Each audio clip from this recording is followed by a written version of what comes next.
आज आपण बनवूया सुके बोंबील। बघा इथे मी असे बोंबील त्याच्यावरचे असे डोके असतात ना ते काढून घ्यायचे दोन्ही साइडनी आणि असं स्वच्छ धुवून घेतले 2-3 पाण्यामध्ये असे भिजत टाकले थोड्या वेळ पाण्यात आणि 2-3 पाण्याने स्वच्छ धुवून घ्यायचे।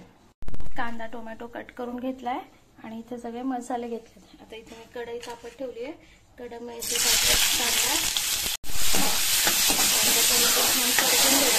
कांदा टोमॅटो परतला। आता आपण इथे सुके मसाले टाकू।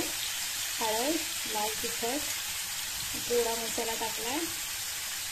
हा घरी केलेला कांदा लसूण मसाला आहे, 2 चमचे टाकते आणि गरम मसाला। मसाले छान परतून घेतलेत तेलात। आता आपण हे बोंबील टाकूया याच्यामध्ये,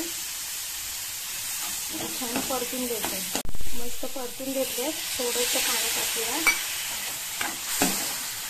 छान 1 मिनिटभर परतून ठेवूया, नंतर झाकण ठेवून शिजवून घ्यायचे। आपण याच्यात टाकू मीठ, चवीप्रमाणे टाकायचं मीठ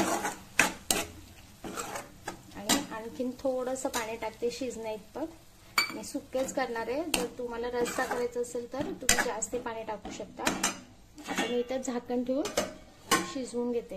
आता छान असे सुके बोंबील तयार आहे। आता आपण ह्याच्यात टाकू कोथिंबीर आणि छान मिक्स करून घेऊ।